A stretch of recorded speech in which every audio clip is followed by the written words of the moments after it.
My obsessed ex has been stalking and harassing me and my family for years, showing up uninvited, spreading lies, and refusing to let go. But now I've finally had enough, and I'm taking action to end this nightmare once and for all. My brother has consistently been my closest companion. He is, without a doubt, the most loving and authentic individual I have ever encountered, beloved by almost everyone he meets.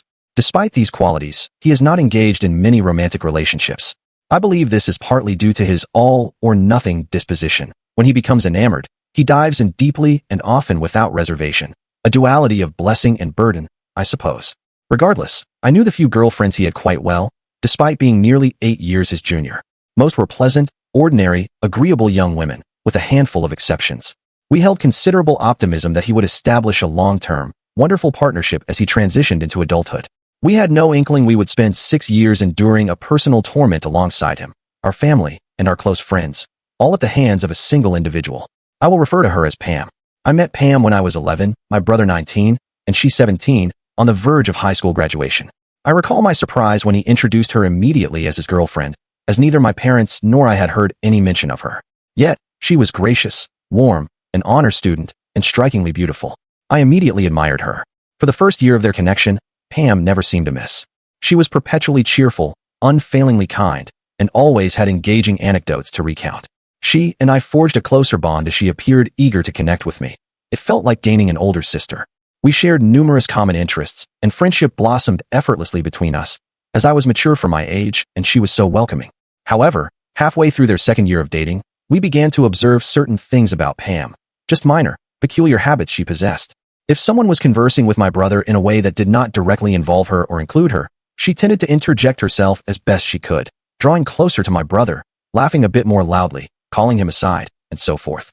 If any of our relatives or acquaintances posed questions to my brother regarding college or future ambitions, she would become increasingly uneasy and occasionally utter remarks like, "I hope you have it all mapped out, because I'm going wherever you go."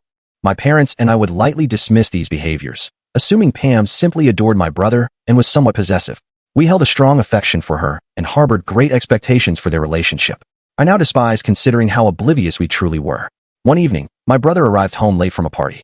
I was 13 at this time, and he was nearing his 21st birthday. He entered the house. Our parents were already asleep, but I was awake in the living room. I could instantly discern he was distressed about something. I inquired what was amiss as he proceeded into the kitchen. I then noticed a substantial bruise on his cheek. I asked, "What happened to you?" He replied, "I got into a scuffle. It's fine." This immediately raised my suspicion, as my brother was the antithesis of a confrontational person. A fight over what? I pressed. "Pam," he stated simply, then retreated to his room. The following morning, he was driving me to my soccer game, and I again probed about the previous night's events. He did not respond initially, but then said, "Pam is a bit strange." I asked how so. He answered, "I don't know, she enjoys instigating things."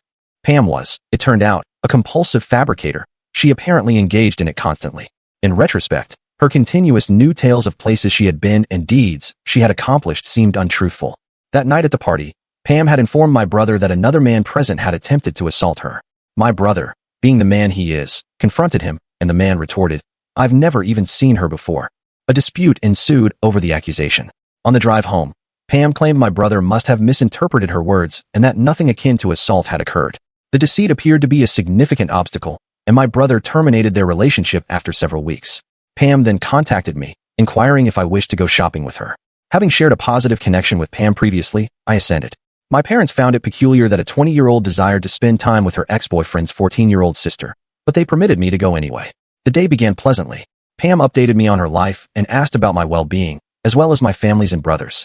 Nothing seemed odd until she began to introduce uncomfortable subjects.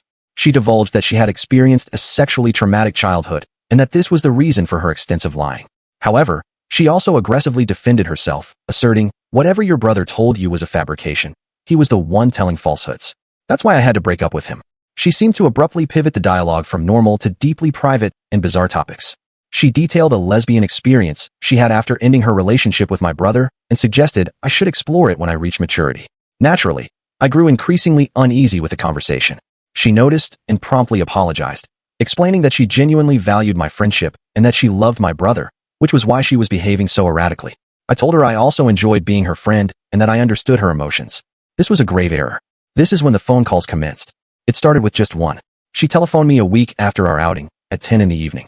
She was weeping, stating she was profoundly sad without my brother and desperately needed to win him back. Then, they became nightly occurrences, each time later than the last. I would be fast asleep at 2 in the morning and receive a sobbing, hysterical, and desperate phone call. I felt such immense pity for her that I continued to answer. One call, however, was unlike the others. She was not hysterical. She was not weeping. I answered the phone at 1:30 in the morning and heard a composed, monotone voice. "Pam," she said, delivering a single sentence. "Tell your brother I'm going to slit my throat tonight." Then, she disconnected. I felt numb. I had never experienced such a situation before. No one I knew had ever behaved in that manner. I texted her repeatedly, asking if she was all right and pleading with her not to act. I panicked. I believed I had done something wrong and that, since she had informed me, I would somehow be accountable. The following day, I relayed what had occurred to my brother, and he said he would visit her house to check on her. A week later, Pam arrived at my house, arm in arm with my brother. They had reconciled and appeared as if nothing untoward had transpired. She smiled at me and never once alluded to the phone call she had made to me. The subsequent month is when things escalated again. I returned home from school to find my entire family seated in the living room. They instructed me to sit down. I feared someone had died. My mother stated, "Your brother informed us how you're feeling." I had no idea what they were referring to. "Feeling?" I asked.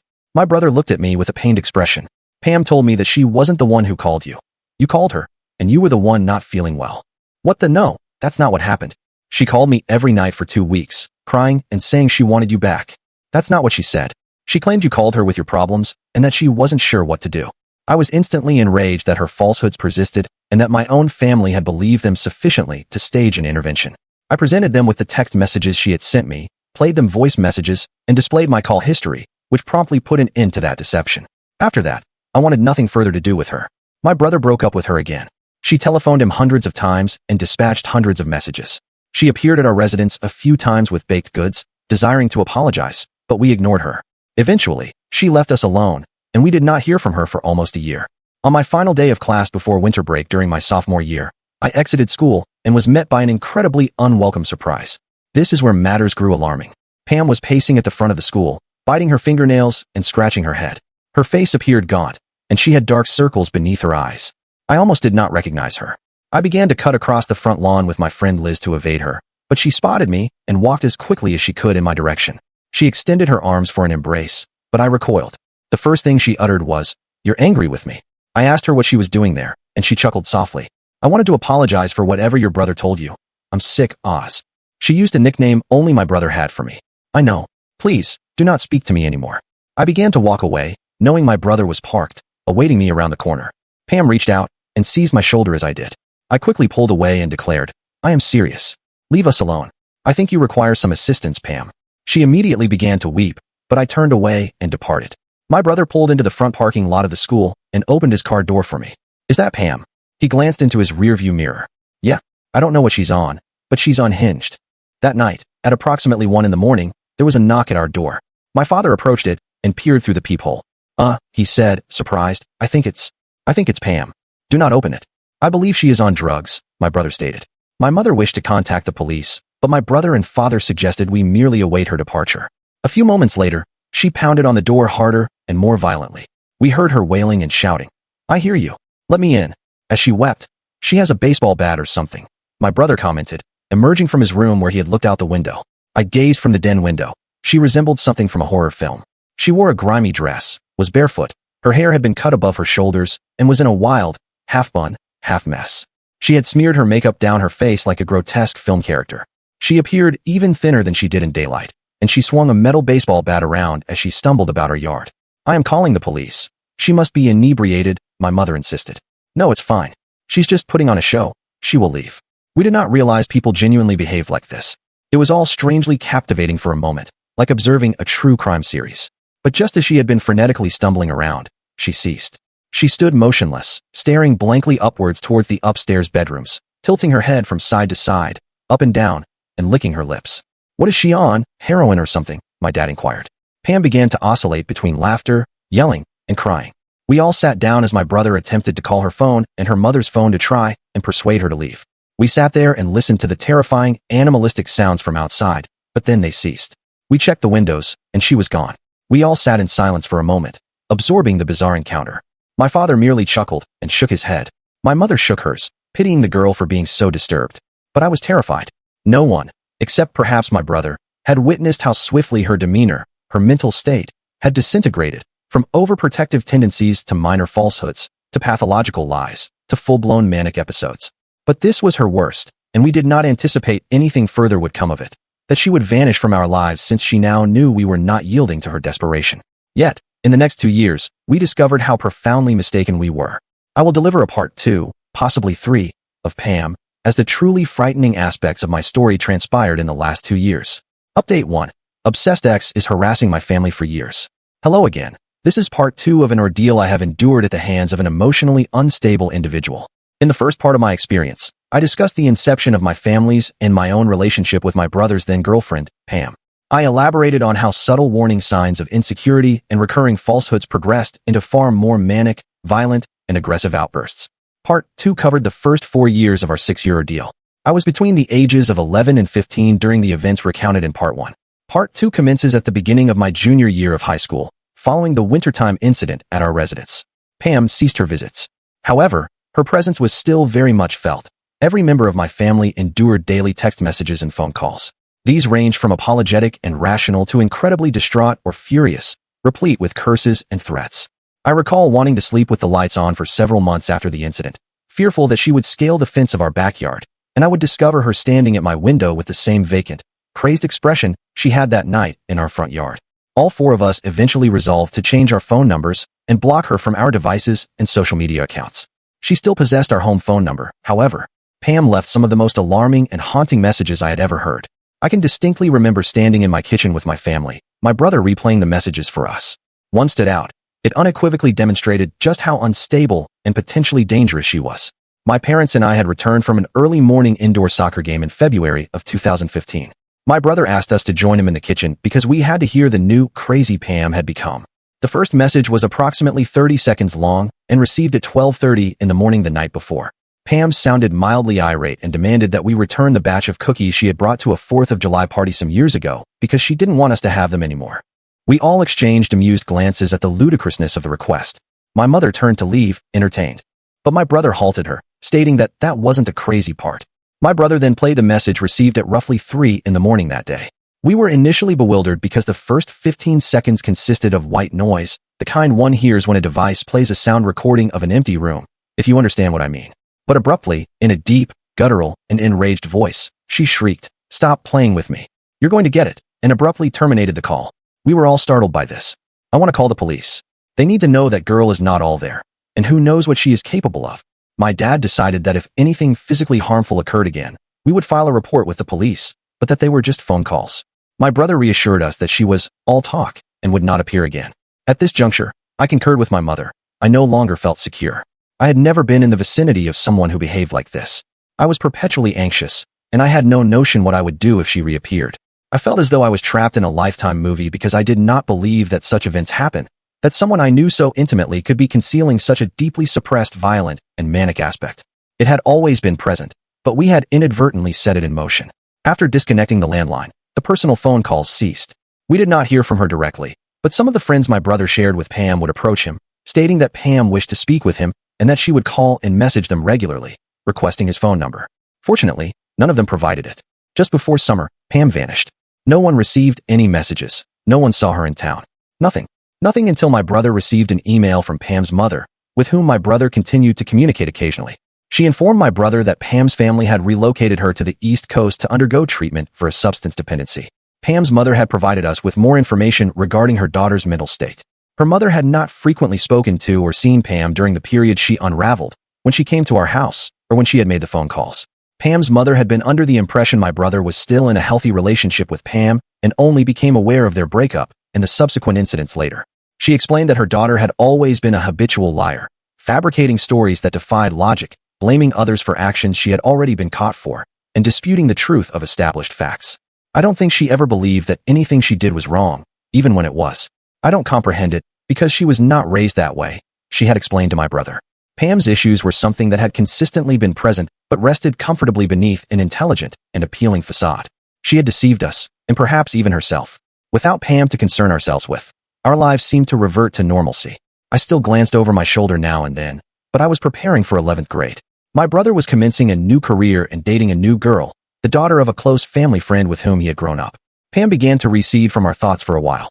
As my friends and I began to drive, I recall frequently noticing a particular car. You know, the car you repeatedly observe around your living area. You notice it more than others because you noticed it once, and now you cannot cease noticing it since you are aware of its existence. You know it belongs to someone, but you have never seen the driver, just the vehicle. It was like that. I had glimpsed it from the corner of my eye at a stoplight or through the window of a restaurant as it passed by. I did not ponder it much, but I noticed it pretty much every time I was out walking, driving, and often with my brother. I did not grasp how frequently I had seen it until one day. It clicked, and it startled me. It terrified me. I saw it parked in my neighborhood, and I remember thinking, that is that car. What is it doing here? We resided in a smaller, older neighborhood. Most of the inhabitants had lived there for an extended period. We knew many of the neighbors, and houses were almost never on the market. New people appeared perhaps once every 5 years or so, and when they did, most people were aware of it. So, an out-of-place but oddly familiar car came as a huge surprise to me. I pointed it out to my brother, who had been in the car with me at the time. He said, "Oh, yeah, I have seen it a few times." I did not feel right about it, but I assumed I was being paranoid. A few months later, I was well into school, had a job, and was too preoccupied to allow myself to worry, even though I did. One day at work, I was wiping down tables at the front of the restaurant, as it was a rather slow day, with only a few patrons in the store. I recall seeing someone standing outside the front doors, just barely visible through the window. I was busy and presumed they were deciding where to have lunch, as another restaurant was directly adjacent to ours, and people frequently did this. They were no longer there, and I assumed they had gone next door. I went out to clear dishes off the front patio and tidy up, and I observed them walking away from the store down the strip of businesses in the plaza. Back inside, as I worked, I noticed the same person walked back and forth several more times. I was cautious at this point, as the person seemed to loiter for about an hour. I did not give it any further thought afterwards, though. I was a theater student and had to take some time off for a play I was in. Come opening night, I was so exhausted I did not notice anything, even if it was out of the ordinary. My family attended opening night, the fourth show, and closing night. Leaving with my family from the fourth show is when I snapped back into my anxiety-ridden reality. That car was in the parking lot. It was parked a few rows away from my parents' car. I had never seen it at my school before, and I knew it did not belong to any of my castmates. "What does Pam drive?" I asked my brother. "Pam? I do not know why that stupid car. It unnerves me. It is like everywhere we are." A few days later, I had an answer. At closing night of my show, I stepped into the lobby of the theater to greet everyone when we finished. I embraced my parents and my brother, but I noticed that they all appeared distraught. My brother was visibly distressed, and my parents were attempting to make conversation in their usual way to avoid something. "What happened?" I asked. Pam. She was here." I felt the color drain from my face. I had not realized how much what Pam had done had frightened me until then. "Did she leave?" "I do not know," my brother said. "Do not worry about it." I went and retrieved my belongings and remembered how strangely violated I felt that Pam had observed me for the past 2 hours without my knowledge that she was in the same state, let alone the same building. I decided to go home immediately. We exited the building, and there she was. She was looking at her phone, standing at the entrance of one of the hallways in front of the theater.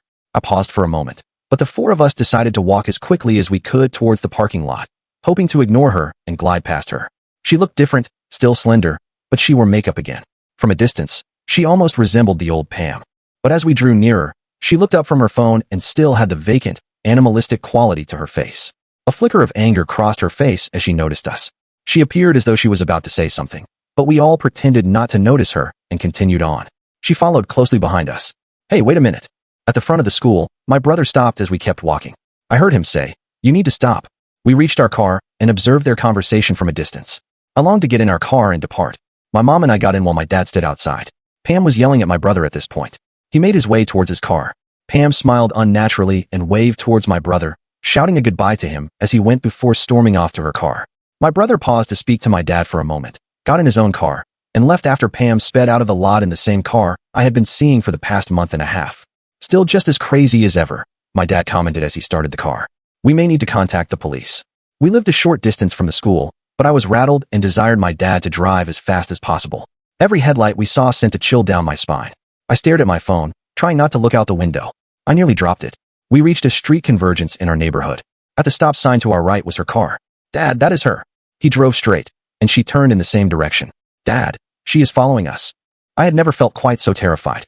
"Call the police, please," my dad instructed my mother, his voice as calm as ever. I stared out the back window, ducking low in my seat. My dad turned down another street, and she followed again. "I'm going to drive in a circle to see if she follows us, okay?" my dad said. I was crying at this point as a realization dawned on me. For 4 more turns, my mom spoke to a 911 operator, unable to accurately name streets as they were unlit and it was pitch black outside. I lay across the back seat, listening to my parents shout at each other, frustrated and surely frightened, and my dad curse as she continued to follow more closely. The car was flooded with light as she activated her high beams, the grille of her car almost touching our bumper.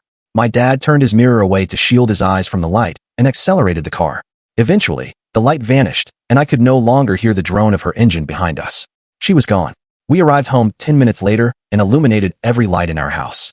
My dad inspected every closet in our back and side yards, carrying his gun with him. She has been watching me and my brother. I was almost hysterical in my realization. For the past month, Pam had been obsessively tracking both my brother and me. Seeing that car had not been a coincidence. She knew what we were both doing. She attended my school function on both nights my family was present, perhaps all 3 nights. She knew my location. She had trailed me all over town. She had been around our neighborhood and had been lurking near my workplace. All of a sudden, the threats became real. Pam was no longer afraid of transgressing boundaries, if she ever had been. We were now embroiled in a full-blown nightmare. My family was no longer safe. She had left to conquer one ailment, but returned having nourished and amplified another. She was our personal tormentor, possessing the power to single-handedly dismantle our everyday lives, and she had already begun to do just that. What might seem like the storyline of a mediocre horror film, the deranged ex-girlfriend unleashing chaos, became our reality times 10. I cannot convey to you the horror of being kept awake by something you cannot perceive but know exists and awaits you when you arise. I never anticipated a human being could terrify me more than any grotesque monster or phantom. Those things do not exist. I am sharing this ordeal to assist others in recognizing warning signs and to urge those who observe them to take protective measures. Despite the terror of that night, this was only halfway through year 5 of 6, and things would continue to approach a critical point. I will upload part number 3 of Pam sometime in the next day or 2. Thank you so very much for dedicating your time to read my story. Now, having put it into words, I perceive just how severe it truly was. Update 2. Obsessed ex has harassing my family for years. Hello again. This will be the concluding post of my Pam story. Please feel free to read parts 1 and 2. It will recount the final year and a half of my 6-year struggle with a mentally unstable individual. My family, though resilient, is still recuperating. After we informed my brother about what Pam had done the night after my show, he finally began to confide in me the specifics of his relationship with Pam. She had arrived at his high school as a sophomore during his senior year. She immediately captured the attention of my brother and his friends, as she was beautiful and was expected to be reserved as a new student. However, my brother recalled his female friend remarking that Pam was aggressive in attempting to forge friendships and enjoyed discussing how her family had relocated there from an affluent community in Texas, so exclusive it lacked a name. Many of his friends had also received unsettling vibes from her and instantly labeled her as an odd, snobbish girl. My brother encountered her again a few years later when she entered his workplace at the time, and he noted how she seemed to have matured considerably. He took her on one date, and almost immediately, she desired to formalize their relationship. He found it a bit forward, but did not hesitate because she impressed him with her articulate manner of speaking, kind words, and attractive face. However, he observed red flags only a few weeks into their relationship. Pam was profoundly insecure, constantly inquiring of my brother if he still harbored feelings for her, if he was angry with her, and if he considered her sufficiently attractive. Eventually, this insecurity adopted a different form. Pam would send my brother unsolicited explicit pictures of herself in the middle of the day, accompanied by messages asking if he still admired her physique. If my brother went for a period in their conversations without calling her beautiful or complimenting her appearance, Pam would highlight this. If he offered any protest, she would become emotional and assert he no longer loved her. This behavior softened until the end of the 2nd year of their relationship. This is when her narcissism became evident. Pam would frequently disparage my brother's previous girlfriends and female friends, boasting about her superior attractiveness compared to them. Pam declined to attend several events my brother requested her to go to, such as my birthday dinner or our aunt's funeral, because she wouldn't know anyone and would have no one to talk to. She also relished referring to herself as a princess and constantly desired to be pampered. She frequently argued with my brother about him spending time with his friends without her because she didn't understand why he wanted to be around anyone but her. She was absolutely convinced she would one day be a celebrity and marry my brother.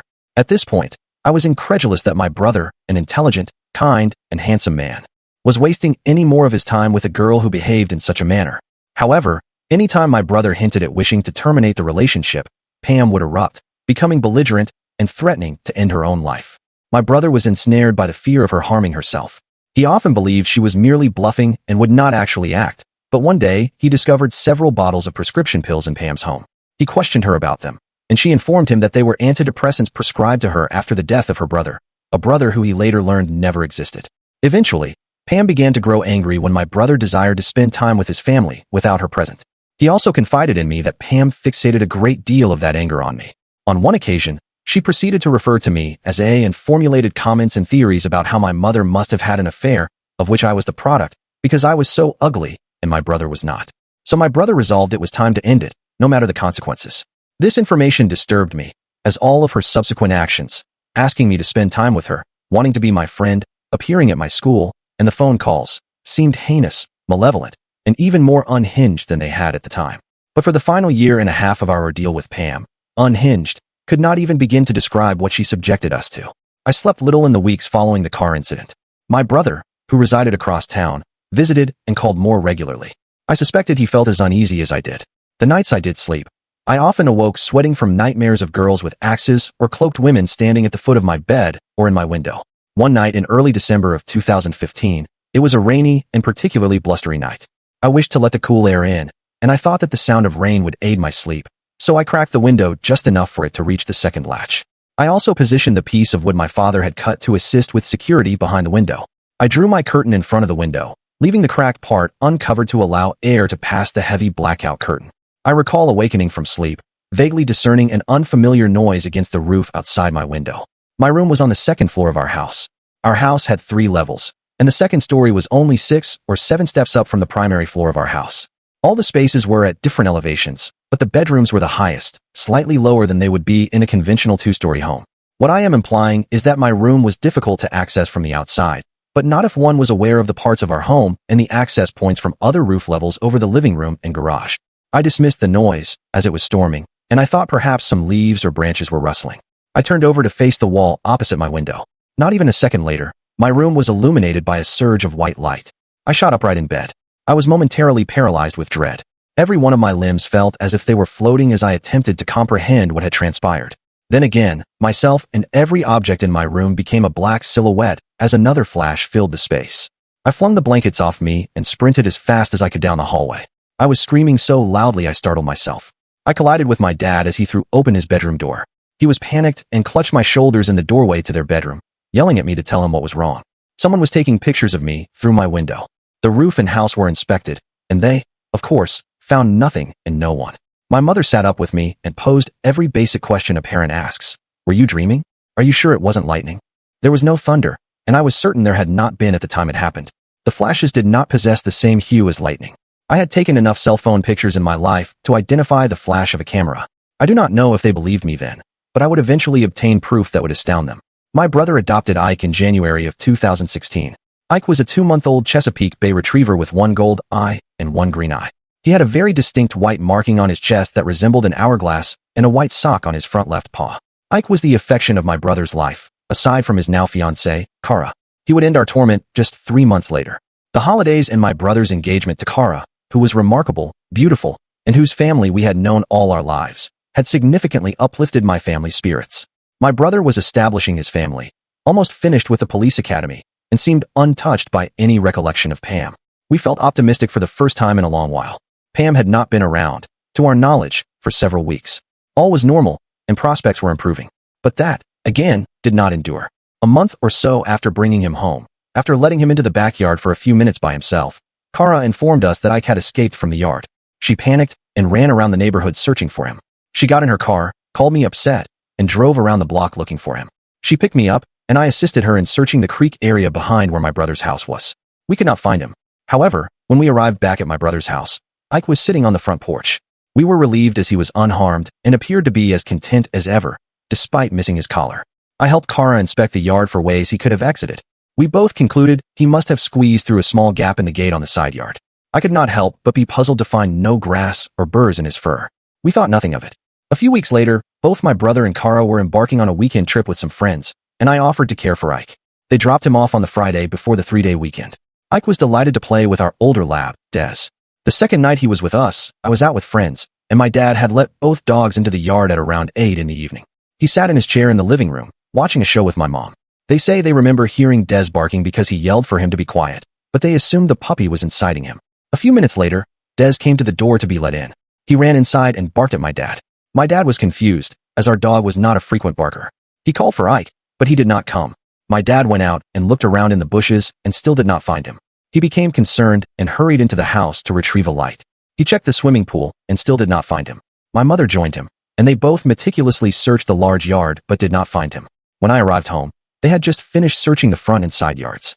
I told them that he had escaped once before, so we decided to take the car to look for him. As we drove around, yelling for him, attracting the assistance of a few neighbors, I reflected on how peculiar it was that such a well-behaved puppy had suddenly become a master escape artist in the past 3 or so weeks. Our yard had seen 3 or so dogs grow up in it, some younger and smaller than Ike, and we had never encountered that problem. The fences were high and well-constructed, and my dad had replaced the ones on the side of the house just a few summers ago. We did not find him. I hoped that he would return that night, as he had last time, but he did not. I informed my brother on Sunday and proceeded to search all day in surrounding areas, the pound, shelters, vet clinics, and even looked along the sides of roads for bodies. We found nothing. My brother was heartbroken. I helped him create flyers to post in our neighborhood and his. A couple of weeks passed, and we heard nothing. My dad was doing yard work in mid-February. He came in after a few hours and placed something on the kitchen table. What is that? I furrowed my brow as I saw it. It is Ike's collar. It was in the front yard. I almost hit it with the mower. You will have to take it to your brother. It was Ike's collar, his first collar, not the one he had been wearing the night he went missing from our yard. It was his puppy collar, which he had lost the day he got out of the yard at my brother's house. I called Kara and asked her if they had found it, and she said they had not and had purchased him a new one. That is when it clicked. Someone had stolen my brother's dog, not once, but twice. I told my brother, Kara, and my parents my theory, and it was not a difficult one for them to comprehend. It had to be connected to everything else. Just when we thought she was out of our lives, we decided to take it to the police to append to our case file on Pam. I also informed them about the night I had been photographed from my window. The police, as many times before, told us they could not take action as there was no proof she had perpetrated any of these acts. Frustrated, defeated, and frightened again. But a few short weeks later, in April of 2016, new developments would finally bring it all to an end. By complete, providential coincidence, Kara was with her mother in a small town 45 minutes away from ours. We were planning for my 17th birthday that month and were so preoccupied we almost entirely overlooked Pam and the fact that she undoubtedly had been watching us for months and had likely stolen and killed my brother's puppy and deposited his collar in our front yard to help us connect the dots and attribute the crime to her.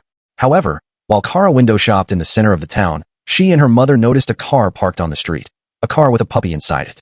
It was a bit warm out, so they walked to the window and peered in at the animal. Kara immediately recognized him by his eyes and the marking on his chest, and the fact that he began whimpering as soon as she called his name and he saw her. She telephoned the police, telephoned my brother, and sat on the back trunk of a car. The police arrived as the owner of the car returned to it. The girl was immediately distressed by the presence of the police and Kara's angry accusations. The girl was not Pam, and she became quite cooperative. The girl stated that she had purchased the dog only a few days ago from an online advertisement. She informed police that the girl she purchased him from was super shady and eager to get rid of the dog, who was skinny and offered at a very cheap price. The girl who had sold her the dog claimed that she didn't want the stupid dog. It was a present from her boyfriend, but it was the wrong kind. Pam had always preferred small dogs. She told the police that she had met the girl to purchase the dog at an apartment complex a few minutes from where they were, but that she wasn't sure what apartment the girl lived in. The police, after Kara had informed them of our situation, used Pam's name to discover that she indeed resided in the apartment complex with 2 roommates. They interviewed Pam's roommates the next day, but Pam was not there. They told detectives that they almost never saw Pam. Her room was always locked, and she was almost always absent. She did not have a job, but she claimed to have one, and her mother was frequently there, checking up on her and delivering her rent to them. However, when they did speak to her, she discussed her past relationship extensively and alternated between how much she loved him and his family to how they all deserved to die and were going to hell. With the information provided by the girl who had purchased Ike and by Pam's roommates, the police finally possessed sufficient evidence to search Pam's apartment. I do not know much about what they discovered, but what I do know horrified my family and horrified me. On Pam's computer, they found hundreds upon hundreds of pictures of my brother, my parents, Kara, and of me. Our cars, our houses, my school, my brother's school of Ike. Pictures taken through our windows at night, pictures of us sleeping, photos taken from our social media, vacations, the picture of my brother's proposal to Kara. She had even digitally altered herself into some of them. She still had pictures of her and my brother and her with my family displayed around her room.